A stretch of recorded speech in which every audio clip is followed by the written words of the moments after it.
All right. Welcome to this Dealer's Edge webinar on re-engineering the dealership sales departments. This will be a case study presented by Mark Rikess, President of the Rikess Group, and Adam Sims, dealer owner of Toyota of Sunnyvale in California. I'm Mike Bowers, Executive Editor of Dealer's Edge. Just as a reminder, we will be recording today's workshop. Hard copies of the PowerPoint presentation slides for today can be downloaded at www.dealersedge.com. When you get to the home page, you'll see a brief description of today's program with a red star kind of in the middle of it.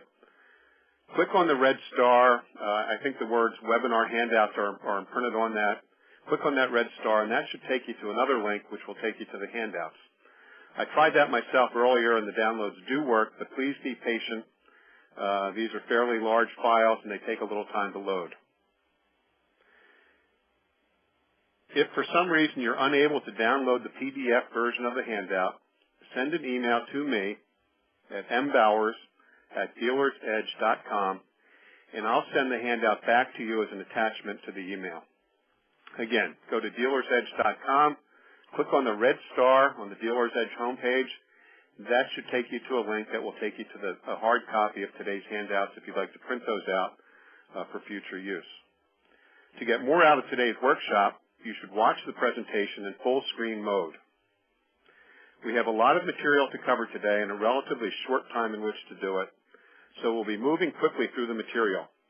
Be sure to take plenty of notes. Your phones will be on mute throughout today's workshop. To ask your questions, use the question feature on your attendee dashboard or toolbar on the right-hand side of the screen.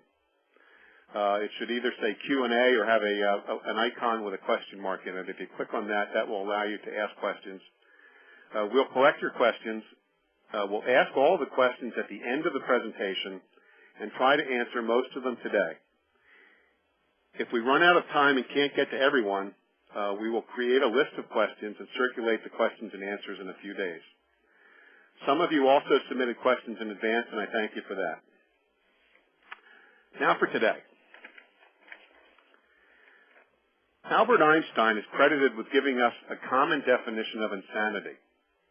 Einstein said that insanity is doing the same thing over and over while expecting a different result. And yet isn't that what most car dealers do when it comes time to staff their new and used vehicle departments? They hire the same kinds of people, put them through the same old training, and toss them into the same old selling system, which is usually some variation of the old four-square approach. And they get the same old results. High turnover among the bottom half of the sales force, high training expenses because different people in those newly filled slots need to be retrained, and they experience high management costs because the traditional dealership sales rep needs a lot of extra management attention. Traditional sales pay plans also work against dealers because they preclude the dealership from taking advantage of break-even points. Now that it looks like the auto retailing business has finally bottomed out and is showing some signs of life, it's a good time to re-examine dealership processes. In addition to some of the obvious reasons to consider re-engineering your sales approach, we're also going to hear today about some trends in the business that will increase attention on generating profits from the front end of the store. Again, our speaker today is Mark Rikess, President of the Rikess Group. His biography and contact information are available at dealersedge.com, and Mark will be joined today by Adam Sims of Toyota of Sunnyvale, a dealership that has successfully re-engineered its approach to selling cars with remarkable results. Mark and Adam, thanks for taking time to help us out today. And Mark, why don't you take it from here? Thank you, Mike. It's an honor and a pleasure to be part of this presentation for Dealer's Edge. And Adam and I look forward to sharing information with you about how to relook at your sales process, which Adam has done at Sunnyvale very successfully. And the overarching message that I do want to leave the attendees with is the need to change the model to attract a much better sales consultant, more educated and more diverse. We've got a lot of information to get through, so I'm going to start us going forward. Just a little bit about the Rikess Group. We operate a 20 group. We provide strategic consulting to all types of dealers. We've delivered internet training to 80 clients. We developed a Kia retail success formula studying their top 25 stores. Developed 50 modules for Toyota regarding improving dealership profitability. Developed new sales and management courses for Ford. So any of the online sales and management courses for Ford Motor Company were authored by the Rikess Group and have done a lot of e-lead management work with Honda. Goals for today's presentation are to recognize that the current challenging environment presents us with opportunities.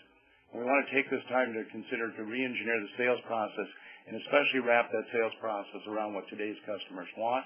We want to look at how to change the environment to recruit a much more diverse, educated sales force. And at the end of the presentation, I'm going to share with you how many of our clients have reduced selling expense by over $300 per car. My co-presenter is Adam Sims from Sunnyvale Toyota, and Adam's, I think, a great success story. He bought the store in August of 2003, and at that time they were ranked 222nd for Toyota. As of now, they're the 12th largest Toyota dealer in the United States, selling 349 new units a month on average. And I think, again, what is highly commendable, especially at a Toyota dealership, is averaging 152 used units. Their average sales associate averages 17.5 units, so the productivity is quite high. Net to gross is above average at 40.74%. And they're the largest single-point internet dealer in the United States. And we're going to get into some of the specifics of how Adam got to be the largest internet dealer in the U.S. as well. Adam, maybe you could share with us a little bit about what was your vision when you purchased Sunnyvale? Well, Mark, when we bought Sunnyvale, our idea was to build an organization that could scale and grow over time. We felt like the Toyota brand was an extremely strong brand. We were a very small store, selling about 120 cars a month. We've now sort of hit a high water mark at over 800 units a couple of months ago. We'll do about 650 units this month. We really wanted an organization that was driven by vision and core values. So there's an overarching sort of vision across the organization to provide Toyota excellence to the community with value, integrity, and trust. And that sort of guides all the decisions that we make. And that's sort of propped up by sort of 4 core values. How do we make it easier and easier for people to do business with us, and a relentless commitment to make certain that happens? How do we make it easier and easier for our people to provide those goods and services? A real commitment to process. And then lastly, we really want to make certain everybody around us prospers. So with any challenge that we run into, we always want to go back and sort of do a back test against those core values and that overarching value statement. In addition to that, we really wanted to think about making it easier. How do you take that online sales channel and make that easier for the customer as well as our employees? We refer to that as our direct sales department, and we've been able to grow that from doing 15 or 20 units a month online to our biggest month has been almost 450 units in 1 month online. Well, that's terrific. And when you see this level of success, not just pumping up my friend Adam, but it's not really about their marketing philosophy as much or compensation plans or giving product away. It's really the culture that has driven so much of the success of the organization, married to excellent processes. Let me share with the attendees what would keep me up at night if I were a dealer out there looking at the typical showroom floor makeup. In most stores in the country, the top third of my sales force does a really nice job for me and sells a significant amount of vehicles. There's a middle third that hits a comfort zone, and they sell somewhere between 7 and 10 vehicles a month. They do it month in, month out, year in, year out, and they rarely improve from that space. We tend not to fire them because they sell just enough vehicles to keep employed, but they won't grow their own business. And then there's the bottom third that turns every 60 to 90 days. The problem with this traditional model that's out there is that bottom third sees over half of the new vehicle prospects because the top third does a great job of repeat and referrals. That middle third gets comfortable. So if you think about customers walking into most stores in the U.S. today, they're meted and greeted by a salesperson who will not be at that dealership in the next 60 to 90 days, and more than likely they'll be out of the industry as they lack a commitment to the business. And what most dealers are trying to do today is really to improve last century sales model rather than re-engineer it. Last century's model was built around the traditional four square, multiple pencils, 3 or 4 pencils, starting deals around MSRP, soliciting offers, lowballing trades, multiple negotiations, and F&I. And to me, that's a rusty model. Now, some dealers polish rust better than other dealers, but it's still a model that's full of rust. And one of the reasons it's rusty is it's management-centric rather than sales consultant-centric. And if you count the managers in your store, and I've done this presentation a significant amount of times, this holds to be true on almost every dealership. If you count all managers in the variable department, there's one manager for every 2.3 sales consultants. That would include F&I managers. That would include GMs that work the desk a couple evenings a week. That would include closers. So if I've got 10 salespeople, I'm going to have 4 managers almost for sure. 20 salespeople, I'll have 8 managers. We are the only retail business that can support that level of management. Any other retail business that had those layers of management and slightly over 1 manager for every 2 salespeople would definitely go out of business due to the excessive cost. So that's one of the keys we want to look at is how to reduce that ratio. Also, supply and demand works. There's a limited amount of talent within our industry, and what we try to do is pay for narrow skill sets like desking, F&I, closing, appraising vehicles. And because those skill sets are narrow rather than being cross-functional, we pay a significant amount of compensation dollars out. So when you think about the traditional model that's out there today, there's leakage of about 50%, 50% or more of the customers are going to get a substandard sales experience, and it's an expensive model to run. Also, I think one of the biggest challenges that face most dealers is finding qualified sales consultants. You know, when I'm a former Chevrolet dealer, and when I was younger, we used to be able to make that $50,000 promise. Come on, sell cars. It's a great job. You can make $50,000 a year, and I did, and a lot of other people did starting out in the business. But over the last 8 to 10 years, that hasn't been the case where people come in and make a lot of money quickly. And one of the problems is that there's a lack of peer success in the business. So what you're doing by definition is you want to attract salespeople who have great natural skills, natural sales talent. That's the people you want to populate your showroom floor with. But these people with natural sales talent have not seen their friends, their neighbors, their relatives, their college buddies go into retail auto and be highly successful. In fact, in most cases, they've heard about long hours, tough environment, low income. So the people with natural sales skills are no longer considering a career path in automotive. They're out selling consumer electronics goods, software, computers, shoes, real estate, and so they don't consider us because they have not seen their peers be highly successful. Also, women do not consider a career path in auto sales. We've done a major study, and we found that less than 7% of the sales force out there are women. And often dealers will say, well, that's because of, long hours, weekends.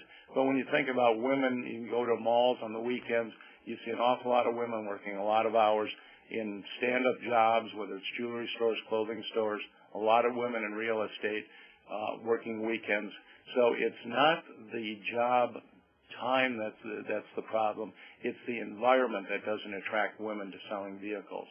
Also, I'm going to guess the majority of you out there, especially those of you in executive management, the way you got into business is when you were young, you stumbled into a car store. You had natural sales skills. You sold a lot of cars. You didn't need a lot of support, didn't need a lot of training. You percolated up and became a manager, executive manager, and possibly a dealer. Well, today, the younger people, the Gen Yers and women, are not going to consider a job in auto sales as long as there's 50-hour work weeks, a command and control environment where I've got salespeople hopping between a desk and a customer, commission selling, limited use of technology.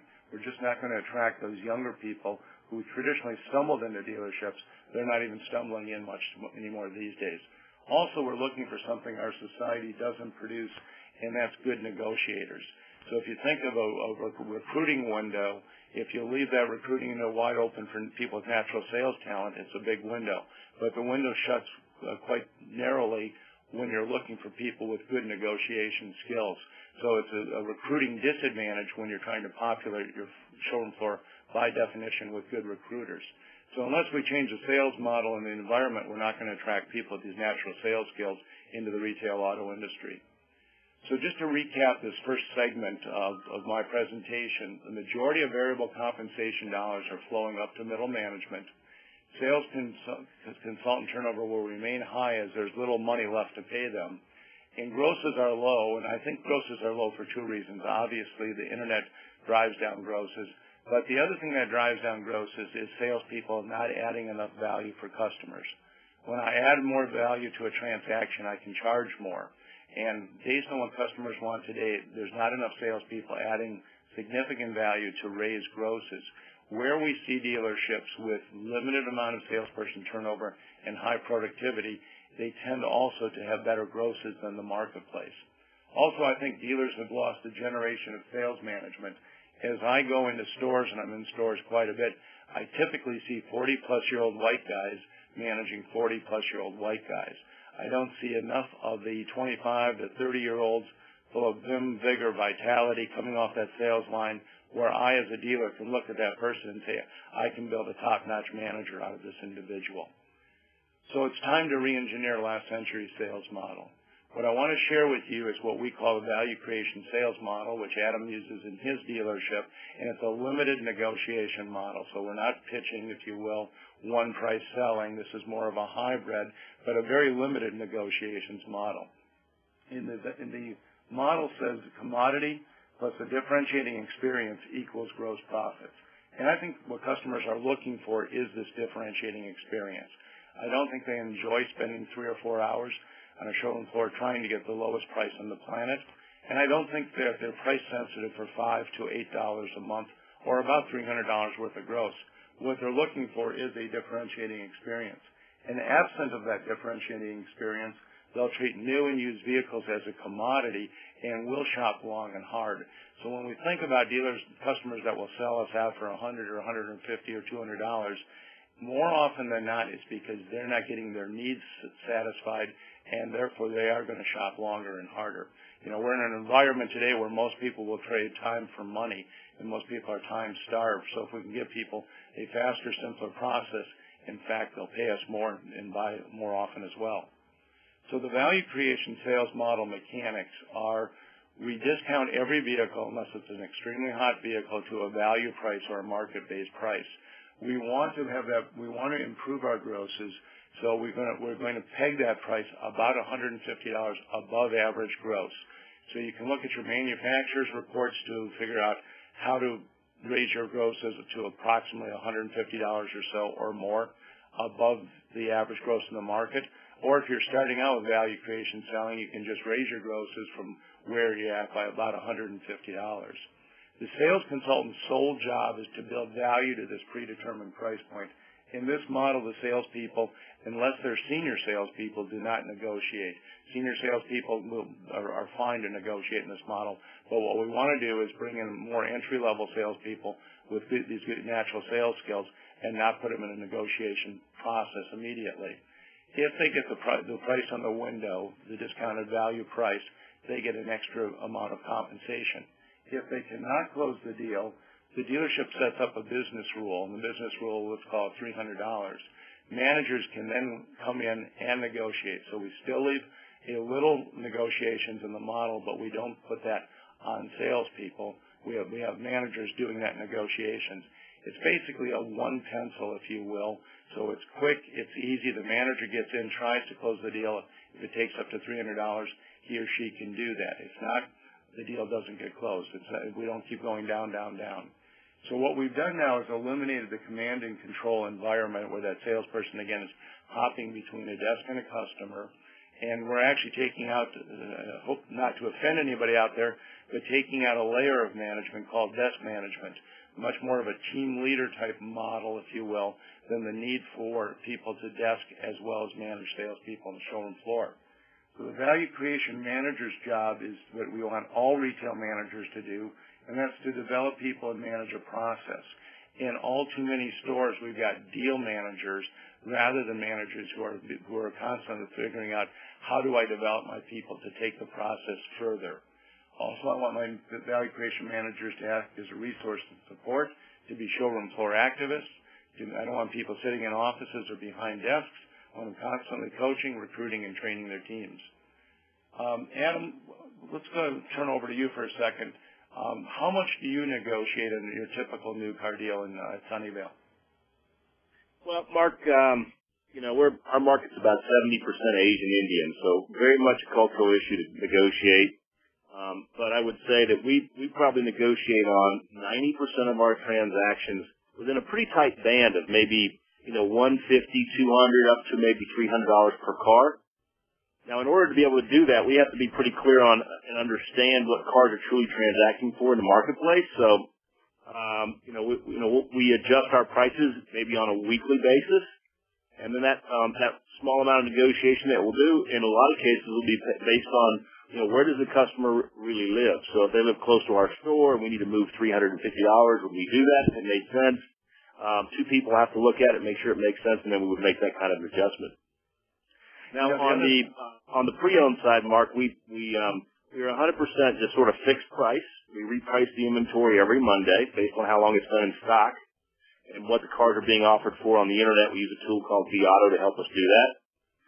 And then on the F&I side, all of our F&I products are in fact fixed price products. So we manage penetration, not pricing on the products when we're working with the customers.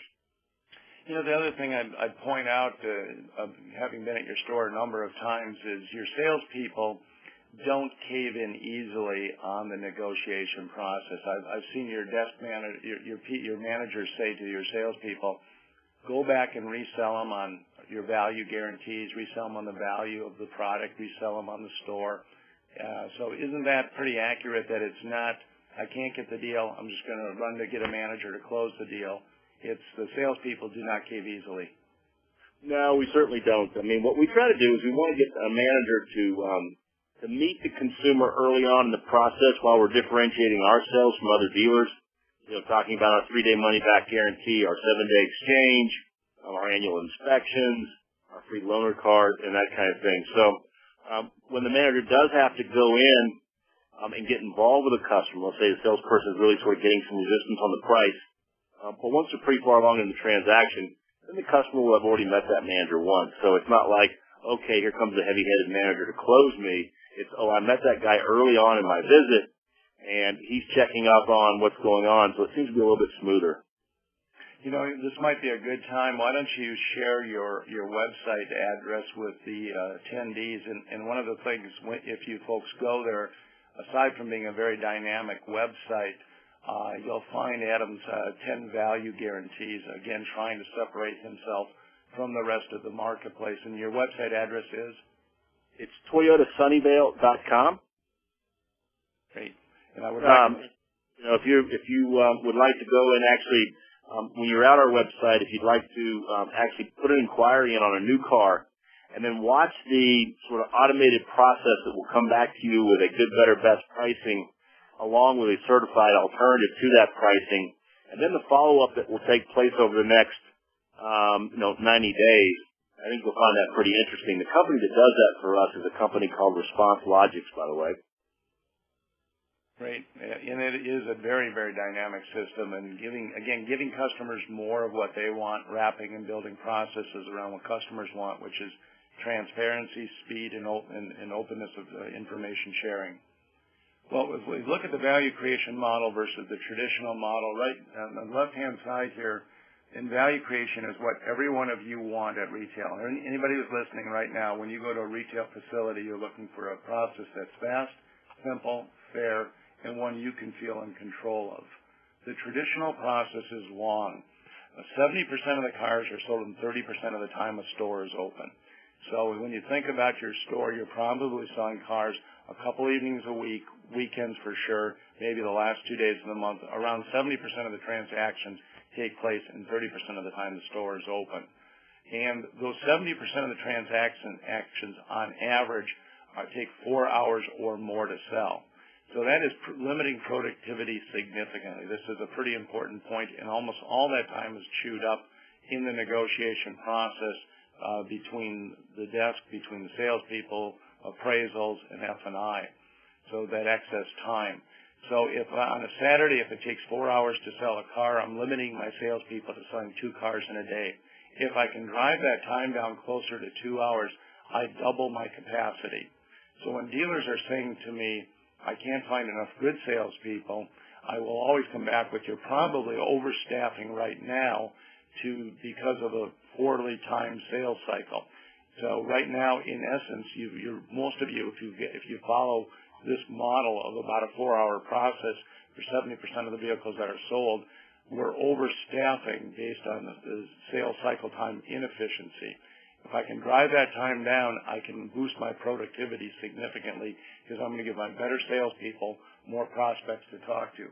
We've also made a process that's much more complex than it needs to be.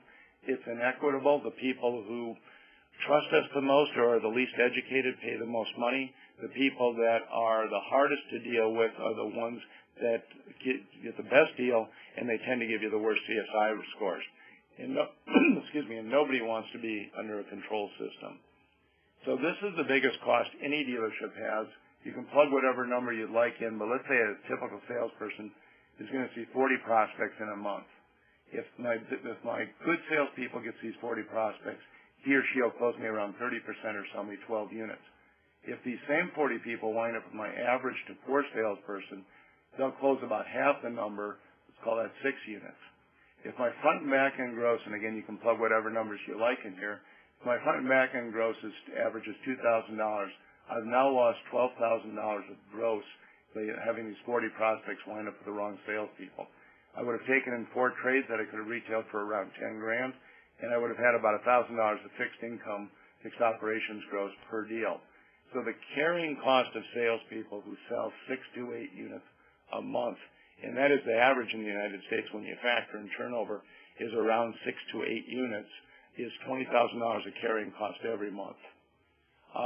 Target pay is what we recommend management gets paid on, and I think I'll give you the outline and then turn this over to Adam in a second to share with you the mechanics of how he pays his people.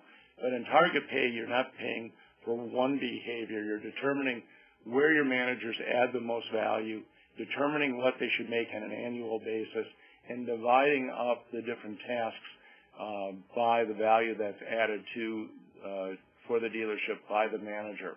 So, Adam, maybe you can talk a little bit about your management compensation plan and how you set up target pay. Sure, Mark. Thanks. Well, one of the things that we focus on is we want to be a dealership that has the ability to continue to grow on an ongoing basis. And since 2003, we've been the fastest growing Toyota store in Northern California each year. So, that's 6 years in a row, continues today. Target pay, what that allows us to do is, the old problem I used to always have was, okay, I had one manager, I was paying him, 3% of the gross. I had another manager, I had to cut the first manager's pay a little bit to get to the next level. But with target pay, it's a totally different situation. So if you add the additional manager, you just sort of say to each manager, okay, your target pay is, I'm going to use an easy number. Your target pay on an annual basis is $120,000. You're going to have, 5 drivers or 4 drivers around that. So 30% of your pay is going to be based on the volume that you hit each month. So and you'll have 25 or 30% based on the PVR that you drive each month, 15 or 20% on CSI, maybe 5 to 10% on F&I, and then lastly, salesperson productivity. So, and they get paid based on the percentage of the objective that they hit for that particular month. So the people on our team will probably will definitely make as much money in a February as they would in a July or August or even in a month like a Cash for Clunkers because they get paid on the percentage of objective that they hit relative to that particular month. And it keeps it a lot simpler, and it allows us to sort of say, okay, we're projecting to do, $1 million in sales gross, and that means we can pay out approximately $100,000 in management comp. And so, I can take that and extrapolate that out. And so how many managers can I have with what kind of target pay? We've been very lucky that since 2003, we've been able to increase individuals' target pay a little each year on an ongoing basis. We didn't do that in 2009 because we felt like it was going to be a very difficult year. And obviously doing that in a way where we're increasing people's pay versus going back and cutting their percentage because we're actually growing. Yeah, it's a great way to pay management. So I'm sure either Adam or I would be happy if you wanted to get hold of us individually and walk you through that. It's a little complicated to hear it, but it's a great way to pay people. And aside from eliminating negotiations for salespeople, what you really want to do also is make some structural changes to the dealership because that won't do it on its own. So you want to strive to get to a 40-hour work week, and I know that's tough. Adam's out in California working 7 days, open 7 days a week, 12 hours a day. But if we're going to attract better people, again, more Gen Yers, more women, we've got to structure the sales time at work in the vicinity of 40 hours. Now, we've got modeling that can help our dealers do that, and they staff around traffic flows as opposed to staffing just around the hours they're open. So there's variability in the time people work based on the amount of traffic and when customers are walking in the door. Also, a training salary is very important. Matter of fact, Adam, why don't you talk a little bit about how you set training salaries at your store? So what we do is we take a look at, we're going to hire somebody in our company, and we look at what their earnings history has been in the past. And so we'll sort of set their monthly draw and or salary based on what they've earned in the past. So typically it's $3,500 to $4,500, but let's say we have somebody who's making $100,000 a year. If we think they're the right person for the company, then we can go back to those people and say, okay, your draw is going to be $7,500 a month. What that's going to translate to is within about 3 months, so you're going to have to be selling X number of cars, which will cover that increased sort of salary/draw. Yeah, I mean, and for all of those of you who are listening, I mean, if you don't offer the right training salary up front, you're going to be basically dead before you start, because I've got to get the right people through the door and give them a chance to learn the business. All too many dealers are starting people they're starting them on the showroom floor in a very short period of time and starting them on straight commission.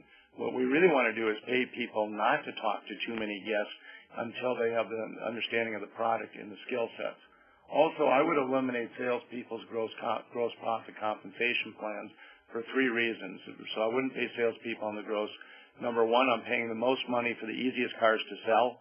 Number 2, over half the deals in most stores are minis. Minis, depending on your market, are paying anywhere from $100 to $150. So my salespeople will lose some enthusiasm for making the transaction and closing the deal if they're paid if they know they're going to spend 3 to 4 hours to get a minimum commission. And then finally, gross profit plans are difficult to understand. So if I'm going to explain to somebody who's never been in the car business, we have a $400 pack. We pay 25% of the gross. If you get 9 units, it's retroactive to 35%. You've already lost them as far as understanding how they get paid if they haven't been in the business. So a simple pay plan such as a $1,500 a month salary and escalating flat fees for units sold. So in your market, if you felt that 10 units should generate $3,000 of commission for a salesperson, you got $1,500 so on the salary. So on the first unit, it's $25. The next unit, $75. The next one, $100, and it escalates up to 10 units. You're paying out $3,000. Fairly simple, escalating flat fees. For competitive advantage, I want my showroom floor to look like my shoppers, and that means about 50% women, 10 to 20% Gen Y, and I want to optimize technology throughout the entire process. I want to build my processes around what customers want. So as you think about your current processes today, we can make a list, a variety of different lists, but what I think what most customers are looking for is a competitive price, a pressure-free environment, transparency. They want to play the game with the cards face up. They want a process that's simple, that's fast, and they want an empowered sales consultant to deliver the process. I get asked all the time, if we put a price on the car and we don't negotiate much, won't customers just take our prices and run? And the key to the sales process is to reinforce the benefits of how we do business throughout the sale process. So I won't take you through in detail how the process works, but for example, in the meet and greet, we might say, are you here for price information, product information, or both? If they say price information, we say, great. Is it because of the way we price our cars? They say, what do you mean? Then we have a 30-second concept presentation that explains how we do business and why we do business in this manner and the benefits for the guest. We then go to a visual aid or a flip chart, and we overview the sales process. When you overview a process, people do more of what you suggest they do and reinforce the benefits of not having to negotiate. When we do the presentation drive, there's obviously a window price on every vehicle, and we have a pricing story. So we're going to educate the customer as to how we got our prices, how we establish prices in the market. So there's a pricing story to share with customers.